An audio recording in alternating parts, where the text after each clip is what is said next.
Bonjour les cinquièmes, aujourd'hui on commence donc un nouveau chapitre, chapitre 9, les nombres relatifs. Alors, les nombres relatifs c'est une nouvelle sorte de nombre, mais rappelons d'abord les deux sortes de nombres les plus connues qu'on apprend euh, dans les premières années d'enseignement. D'abord les nombres entiers. Alors les nombres entiers en gros, on peut dire, pour simplifier, qu'ils ont été inventés pour compter. Donc c'est mon exemple de gauche. Vous remarquez que c'est en orange, hein, pour peu, ce n'est pas la peine de copier ça. En même temps, si vous voulez le copier, pourquoi pas, hein. Vous avez 1, 2, 3, 4, 5 moutons. Bon, bah parfois vous en avez plus, moins, vous pouvez en perdre, en gagner. C'est pratique d'inventer un système pour garder tout ça en mémoire et ne pas oublier. Et donc on invente des nombres qu'on appelle les nombres entiers. On compte des éléments identiques. L'autre grande catégorie de nombres qu'on apprend dès l'école primaire, disons les nombres décimaux. Alors je ne vais pas parler des fractions pour simplifier, mais en fait les fractions répondraient à la même question. C'est plutôt, voilà un arbre, donc je suis à droite, hein, sur le dessin de droite. Est-ce que je ne peux pas compter un arbre? Ça n'a pas de sens. Par contre, je peux mesurer sa hauteur, par exemple. C'est ce que le personnage se demande. Qu'est-ce que c'est que la hauteur d'un arbre? Bah, comme je ne peux pas la compter pour lui donner un chiffre, la chiffrer, j'invente une unité de longueur, disons par exemple le mètre, un mètre. Je dois l'inventer d'abord et ensuite, une fois que je l'ai inventé, je compte combien de fois je l'ai pour obtenir la hauteur de l'arbre. Et ce qui se passe très souvent dans la réalité, comme vous le voyez sur le dessin, c'est que ça ne tombe pas juste. J'ai beau inventer une unité de la taille que je veux, j'arriverai jamais à obtenir des mesures qui tombent toujours sur un nombre entier. Donc j'invente un nouveau système, et là par exemple j'aurais 1, 2, 3, entre 3 et 4, donc peut-être que ça ferait, disons à l'œil, 3,7 mètres. Peu importe, je suis obligé d'inventer une nouvelle sorte de nombre qui me sert à mesurer quelque chose. D'accord? Les nombres décimaux, pour simplifier. Eh bien, les nombres relatifs, c'est encore une troisième catégorie de nombres qui répondent à un problème différent de ces deux-là. Sinon, bah, on ne les aurait pas inventés. Alors, pour vous faire comprendre ça, on va prendre un exemple très simple et très familier pour tout le monde. Donc, grand 1, la naissance des nombres relatifs. Et cet exemple familier, c'est un bâtiment. Donc là, vous voyez le schéma d'un bâtiment. Alors on pourrait se poser la question suivante, comment se repérer dans ce bâtiment? Vous allez voir que les nombres relatifs, c'est la réponse à la question, non pas comment compter ou comment mesurer, mais comment se repérer. Alors on pourrait se dire, si un personnage est ici, par exemple, au deuxième étage, repérer, on pourrait se dire, je peux mesurer en mètres combien, quelle est la distance qui le sépare du toit, ou alors quelle est la distance qui le sépare des fondations du bâtiment. En bref, il y a plusieurs façons de répondre à cette question. Mais finalement, là, vous savez tous que c'est pas comme ça qu'on fait. On a une manière beaucoup plus simple de répondre à ce souci de se repérer. Et vous savez qu'on numérote les étages. Donc 0, le rez-de-chaussée, 1, 2, 3 par étage. Donc là, par exemple, le personnage est au deuxième étage. Donc le chiffre qui correspond à sa position, qui le repère, c'est 2.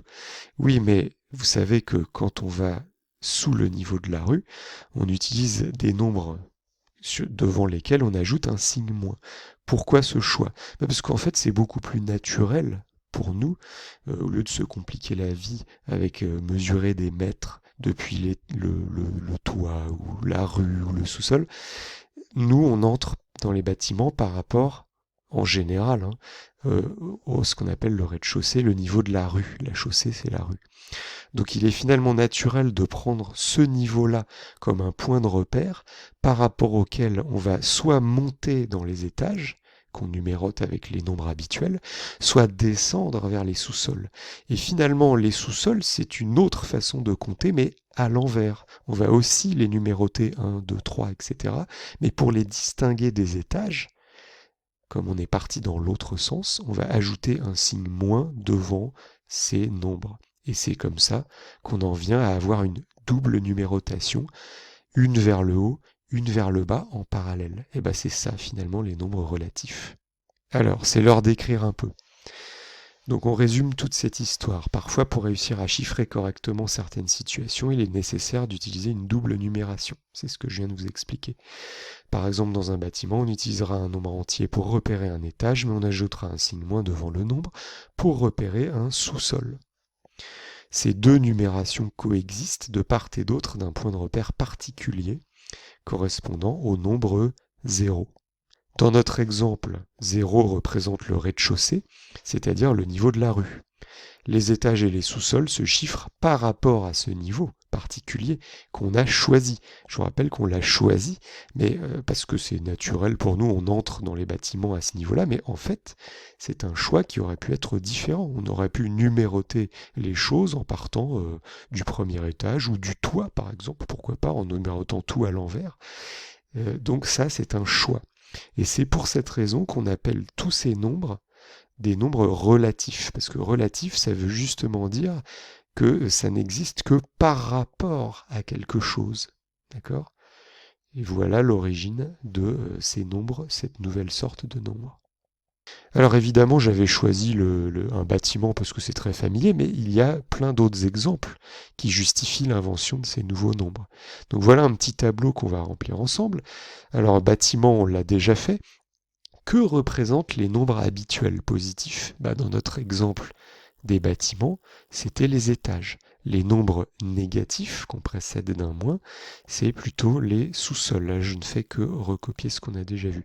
Et le fameux point de repère par rapport auquel ces nombres s'articulent, autour duquel ils s'articulent, le 0, dans cet exemple, c'est le rez-de-chaussée. Donc maintenant, rapidement, voyons que la même idée s'applique dans d'autres domaines différents. Alors les reliefs en géographie se repèrent aussi de la même façon, avec les nombres positifs qui correspondront plutôt à ce qu'on appelle les altitudes, les collines, les montagnes, etc. Et les nombres négatifs, plutôt les profondeurs. Ah oui, mais alors déjà, le fait d'utiliser ces mots vous met sur la piste. Qui est le point de repère ? Le 0 par rapport auquel il y a soit des altitudes, soit des profondeurs. Et bien pour le relief, on a choisi un autre point de repère assez naturel, c'est le niveau de la mer. 0, c'est le niveau de la mer. Parce que la situation n'est pas la même que pour un bâtiment. Il est plus naturel pour un environnement géographique de se baser sur le niveau de la mer, qui est le même sur toute la planète, à peu près, et le choisir comme 0. Pour les températures, alors là, il vaut mieux partir du 0. C'est un système qui a été inventé par un savant qui s'appelle Celsius. Enfin, il y a plusieurs systèmes, mais c'est le plus familier pour nous. Et pour les températures, le 0, c'est la température à laquelle l'eau gèle. Voilà, ça a été choisi comme ça. On aurait pu choisir autre chose. D'ailleurs, d'autres systèmes ont été basés sur des choix différents. Pour nous, 0 degré Celsius, c'est quand l'eau gèle. Alors, soit elle devient solide si les températures baissent, soit au contraire, elle était solide et elle redevient liquide lorsque les températures remontent. Donc maintenant, on sait ce que c'est une température positive, c'est quand l'eau est liquide. Et une température négative, c'est quand l'eau est solide. C'est ce qu'on appelle de la glace. Alors pour les finances, par exemple un compte en banque, exemple classique qui est très familier aussi, eh bien quand vous avez une somme positive d'argent, vous avez ce qu'on appelle un avoir, tout simplement, en finance. Vous avez quelque chose. Par contre, si c'est précédé d'un signe moins, c'est le contraire d'avoir quelque chose. Vous devez quelque chose, vous avez une dette. Et donc dans cette situation, le 0, c'est tout simplement, vous n'avez rien. Vous n'avez ni avoir ni dette. Donc vous n'avez rien, on va même pas s'embêter à remplir cette case. Alors en chronologie aussi, autre exemple assez familier, en histoire, vous avez, alors là il vaut mieux partir du point de repère aussi. En général, alors ça dépend de chaque civilisation, disons pour simplifier, vous avez un événement important que les gens en tout cas ont considéré comme important à une époque ou qu'ils considèrent toujours comme important, peu importe pour nous en mathématiques, et par rapport à cet événement important, eh bien vous allez pouvoir situer les événements qui se sont produits soit avant, soit après. Et donc les nombres habituels positifs, c'est tous les événements qui se seront déroulés après, et alors que les nombres négatifs, avant. Voilà, donc vous avez plusieurs calendriers selon les civilisations, calendrier chrétien, musulman, hindou, bon désolé pour tous ceux que j'oublie, il y en a beaucoup, dont certains ont disparu depuis longtemps, Maya, etc.